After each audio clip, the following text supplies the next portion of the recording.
یزدہ قوت پروردگار لا فتح الا علی لا سیف الا ذوالفقار. حضور آپ کے سامنے کسی کے بہادری کا ذکر، حضور آپ کے سامنے کسی کی شجاعت کے چرچے، حضور آپ کے سامنے کسی بہادر کا نام لینا، حضور آپ کے سامنے کس کا نام لیں؟ فرمایا واللہ اشجع الناس ہوا ابو بکر، قسم ہے پالنے والے کی، لوگوں میں اگر کوئی بہادر ہے تو وہ سیدنا صدیق اکبر. سبحان اللہ سبحان اللہ. لوگوں نے پوچھا حضور ان کی بہادری کیسے؟ آپ نے فرمایا دو موقع ایسے آئے میں نے دیکھا صدیق اکبر کے علاوہ کوئی آگے نہیں بڑھا تھا. وہ کون کون سے؟ فرمایا ایک موقع جب بدر کا آیا، ایک موقع جب بدر کا آیا میرے حضور نے صفوں کی ترتیب مکمل فرما لی. میرے حضور نے فرمایا وہ جو میرا خیمہ ہے اس پر پہرا کون دے گا؟ بدر کے صحابہ کی تعداد بھی کم ہے، وہ 313. مجھے یہ بتائیے سارے تو جان ہی دینے آئے تھے نا. اب میرے حضور نے پوچھا اس خیمے پہ پہرا کون دے گا؟ صرف جان نہیں دینی ہے، جان تو ہر کوئی پیش کر سکتا تھا، سب کو روکنا بھی ہے، دشمن کے حملے کو روکنا بھی ہے. جگہ ایسی ہے پتہ کوئی نہیں کہ تیر کہاں سے آئے گا، پتہ کوئی نہیں بھالا کس طرف سے آئے گا، چونکہ نشانہ تو رسول اللہ کی ذات ہے. کون ایسا ہے جو اس پہ پہرا دے گا؟ سیدنا علی المرتضیٰ فرماتے ہیں ابھی سب سوچ رہے تھے جو شخص سب سے آگے بڑھا وہ سیدنا صدیق اکبر. آپ نے فرمایا اے میرے آقا آپ کا جو پہرے دار ہے وہ صدیق اکبر ہے. اور میرے سرکار نے سینے سے لگا کے کہا ابو بکر لستا واحدن واللہ ان جبریل معاکا، قسم ہے پالنے والے کی اے ابو بکر تو اکیلا نہیں ہوگا، تو اکیلا پہرا نہیں دے گا، میرا رب جبریل امین کو تیری مدد کے لیے کھڑا کر دے. سبحان اللہ سبحان اللہ. آپ نے فرمایا اتنا بہادر. ابھی جب سارے سوچ رہے ہیں کہ آگے کون بڑھے، سیدنا صدیق اکبر سب سے آگے. فرمایا دوسرا موقع ہم نے یہ دیکھا اللہ کے حبیب صحن مکہ میں صحن کعبہ میں نماز ادا کر رہے ہیں، اللہ کے حبیب صحن کعبہ میں نماز ادا فرما رہے ہیں. عقبہ بن ابی معیط آیا، اس نے میرے حضور کے گلے میں چادر ڈالی اور چادر ڈال کر اس کو لپیٹنا شروع کر دیے، بل دینے شروع کر دیے تاکہ حضور کی جو ہے وہ نعوذ باللہ جان لی جا سکے. اس نے بل دینے شروع کیے. سیدنا علی المرتضیٰ فرماتے ہیں قریب تھا کہ حضور کا چہرہ انور سرخ ہو جاتا. ہم نے دیکھا کہ حضور کرب کی کیفیت میں، صحابہ دیکھ رہے ہیں، کہتے ہم نے دیکھا ایک سمت سے صدیق اکبر دوڑے ہوئے آئے، کسی کو ہاتھ سے پیچھے کیا، کسی کو پاؤں کی ٹھوکر ماری اور اپنے رسول کو سینے سے لگا کے کہا لوگو اتقتلون رجلا یقول ان اللہ ربی، لوگو اس کو قتل کرنا چاہتے ہو جو تمہیں یہ بتانے آیا کہ رب اللہ ہی ہے.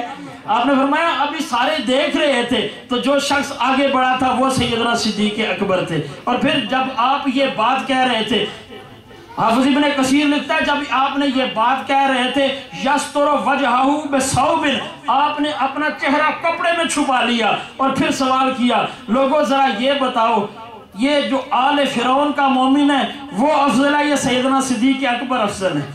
آل فرعون کا مومن 24ویں پارے میں سورہ مومن اللہ نے اس کے اوصاف کا ذکر کیا. وہ شخص تھا جس نے اپنے ایمان کو چھپایا ہوا تھا، لیکن جب بھی کوئی شخص حضرت موسیٰ علیہ السلام پر حملہ کرتا تو یہ شخص آگے آ جاتا، فوراً آپ کی ڈھال بن جاتا، لوگوں کو روک لیتا. جب آپ نے پوچھا افضل کون ہے، صدیق اکبر یا وہ مومن جس کا اللہ نے قرآن میں ذکر کیا ہے، لوگ کہنے لگے آپ ہی بہتر جانتے ہیں. فرمایا لوگوں اگر ساری کی ساری روح زمین ان مومنین سے بھر دی جائے تو وہ مل کر بھی ابو بکر کا مقابلہ نہیں کر سکتے. سبحان اللہ سبحان اللہ. اللہ نے یہ شان عطا فرمائی. سیدنا صدیق اکبر رضی اللہ تعالیٰ عنہ اپنے محبوب کی بارگاہ میں اتنے معتبر اتنے مقام رکھتے ہیں، لیکن ادب کا، عاجزی و انکساری کا کیا عالم. میرے حضور کے پاس کچھ قبائل آئے، عرض کرنے لگے یا رسول اللہ ہمارے قبیلے لڑ پڑے، حضور آپ چلیے فیصلہ فرمائیے، حضور صلح کرائیے، ہمارا جھگڑا ختم کروائیے. حضور تشریف لے جاتے ہیں. جب حضور چلے گئے صحابہ دیکھنے لگے نماز کا وقت تنگ ہوتا جا رہا ہے. ادھر صحابہ نے عرض کی اے ابو بکر نماز کا وقت تنگ ہوتا جا رہا ہے، آپ نماز پڑھائیے. آج جو کہتے ہیں کہ خلافت جو ہے وہ حق پر نہیں تھی، یہ دیکھو نبی کی موجودگی میں بھی اگر لوگ دیکھتے تو سیدنا صدیق اکبر کی طرف دیکھتے تھے. صدیق مصلی امامت پہ کھڑے ہو جائیے. صدیق مصلی امامت پہ کھڑے ہوئے، ہاتھ باندھ تکبیر ہوئی، ہاتھ باندھ دیے گئے. سرکار دو عالم صلی اللہ علیہ وسلم تشریف لے آتے ہیں. اب صحابہ نے دیکھا حضور تشریف لے آئے، آج لوگ کہنے لگے کہ حضور کی عزت نعوذ باللہ من ذالک بڑے بھائی جیسی ہے، آج لوگ کہنے لگے کہ حضور کی عزت ایک گاؤں کے چودھری جیسی ہے، لیکن جب حضور تشریف لائے صحابہ نے دیکھا حضور آ گئے، اب آگے بتائیں تو کیسے، نماز کے درمیان بولیں تو کیسے، تو پھر انہوں نے تصفیق کی، ہاتھ کی پشت پر ہاتھ میرا، ہاتھ کی پشت پر ہاتھ مارا۔ مسئلہ بھی سن لیجئے، جب آپ نماز پڑھ رہے ہوں، آپ کے سامنے سے کوئی لوگ گزر رہے ہوں، تو افضل یہ ہے کہ جو مرد ہے وہ جو پڑھ رہا ہے اس کو بلند آواز سے کہہ لے، تاکہ گزرنے والے کو پتہ چل جائے کہ کوئی نماز پڑھ رہا ہے اور وہ رک جائے۔ لیکن عورت کے لیے حکم یہ ہے کہ جب وہ نماز پڑھ رہی ہو، کوئی سامنے سے گزر رہا ہو تو پھر آواز نہ نکالے، ہاتھ کی پشت پہ ہاتھ مارے تاکہ گزرنے والے کو پتہ چلے کوئی نماز پڑھ رہا ہے۔ صحابہ نے کیا کیا؟ اس کو تصفیق کہتے ہیں۔ صحابہ نے تصفیق کی، آخری صحابی نے تصفیق کی، اگلے نے صف چھوڑ دی کیونکہ حضور آ رہے، اگلے نے جگہ چھوڑی، حضور آگے بڑھے، جب اس نے ہاتھ پہ ہاتھ مارا اس سے بھی اگلے نے جگہ چھوڑ دی۔ حضور گزرتے ہوئے سیدنا صدیق اکبر کے پاس پہنچے، سیدنا صدیق اکبر نے مصلی امامت چھوڑ دیا۔ صدیق اکبر کو حضور کا حکم، اے صدیق نماز پڑھاؤ، لیکن آپ پھر بھی پیچھے ہٹے۔ حضور نے پھر حکم دیا، آپ پھر بھی پیچھے۔ حضور مصلی امامت پہ کھڑے ہوئے، وہیں سے نماز کو مکمل فرمایا۔ کوئی روایت نہیں ملتی ہے کہ حضور نے نئی تکبیر تحریمہ کہی ہو، حضور نے اسی نماز کو مکمل فرمایا۔ جب حضور نماز مکمل فرما چکے تو پھر پوچھا، اے ابو بکر، جب ہم نے تمہیں حکم دے دیا تھا نماز تم پڑھاؤ تو پھر پیچھے کیوں ہوئے؟ پھر عرض کی، ما کان لابن ابی قحافہ ان یصلی بین یدی رسول اللہ، اے اللہ کے رسول، ابو قحافہ کے بیٹے کی کیا مجال کہ وہ اللہ کے رسول کے سامنے نماز پڑھا سکے؟ علماء فرماتے ہیں دیکھو، جب اپنا تعارف کرایا تو زمین والوں سے ملایا، جب نبی کا تعارف کرایا تو عرش والوں سے ملایا، جب اپنا تعارف کرایا تو مخلوق سے، جب نبی کا تعارف تو پھر خالق سے۔ محبوب جس طرح خالق اور مخلوق ایک نہیں ہو سکتے ہیں، صدیق اکبر آپ کے سامنے نماز کیسے پڑھا سکتا ہے؟ یہ عاجزی و انکساری اور ادب کا عالم ہے اپنے نبی کی بارگاہ میں۔ اور علماء جانتے ہیں ساری زندگی جب تک حیات رہے حضور کی زندگی میں حضور کے ساتھ رہے، لیکن جب وصال رسول کا موقع آیا، آپ رسول اللہ کی حیات پاک میں بھی آپ کا اعلیٰ مقام تھا، لوگوں میں جانے جاتے تھے، معزز مقام تھا، لیکن آپ کا جو مقام وصال رسول کے بعد نظر آتا ہے، میں سمجھتا ہوں آج جو اسلام ہم میں موجود ہے یہ سیدنا صدیق اکبر کی ان خدمات کے مرہون منت ہے۔ جب رسول اللہ صلی اللہ علیہ وسلم کا وصال ہو جاتا ہے، آپ نے تاریخ کو پڑھا ہوگا، امام جلال الدین سیوطی رحمۃ اللہ تعالیٰ علیہ تاریخ الخلفاء میں فرماتا ہے جب رسول اللہ کا وصال ہو گیا تو مکہ میں ایک عجیب کیفیت، مدینہ میں ایک عجیب کیفیت، جس شخص کو دیکھو غم میں ڈوبا ہوا ہے۔ سیدنا فاروق اعظم آپ کے ہوش جاتے رہے، ہاتھ میں تلوار پکڑ کے کہتے ہیں جس نے یہ کہا رسول اللہ وصال فرما کے اس کا سر تن سے جدا کر دوں گا۔ علی المرتضیٰ خاموش ہیں، جناب عثمان غنی کا کیا عالم ہے، زمین پر بیٹھ کر مٹی کوریج رہے ہیں، اپنے حال کا بھی علم نہیں۔ سارے صحابہ کا یہ کیفیت کہ کسی کو تن بدن کی ہوش نہیں ہے، لیکن ایک شخص تھا جس نے اس وقت امت کو سنبھالا دیا تھا، وہ سیدنا صدیق اکبر کی ذات ہے۔ آپ اپنے نبی کے پاس آتے ہیں، نبی کے قدموں میں گرتے ہیں، آنسو جاری ہیں، لیکن پھر پلٹتے ہیں، دوسری بار پھر گرتے ہیں، پھر پلٹتے ہیں، تیسری بار پھر گرتے ہیں، پھر پلٹتے ہیں۔ البدایہ والنہایہ میں حافظ ابن کثیر نے یہ جملے لکھے، وہ کہتا ہے لوگوں وہ نبی کے قدموں میں گر کر استقلال مانگ رہے تھے، محبوب آج استقلال دیجئے، آج ثبات دیجئے، چونکہ آج اگر میں بھی استقلال کا مظاہرہ نہ کر سکا تو امت بھی گھر جائے گی۔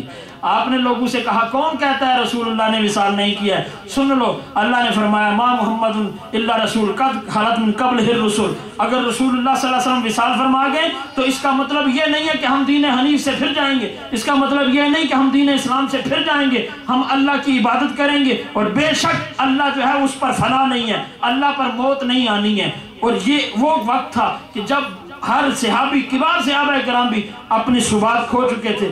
اب جب جیسے اس رسول اللہ کا وصال آتا ہے، پہلا جو مسئلہ درپیش آیا وہ یہ تھا کہ خلیفہ کون بنا ہے۔ ابھی رسول اللہ صلی اللہ علیہ وسلم کی جو جسم مبارک ہے سامنے پڑا ہوا، انصار نے آپس میں وہاں ایک جگہ پر اکٹھے ہو کر سقیفہ بنو سعدہ میں اکٹھے ہو کر جلسہ شروع کر دیا کہ خلیفہ کون بنے گا، نام حضرت سعد بن عبادہ کا لے آئے۔ یہ وہ مسئلہ تھا کہ اب ایک طرف تو صحابہ کو سنبھالنا ہے، ادھر انصار کو بھی جو ہے وہ سمجھانا ہے۔ آپ انصار کے پاس تشریف لے گئے، انہیں کہا تم سچ کہتے ہو، تم وزیر ہو،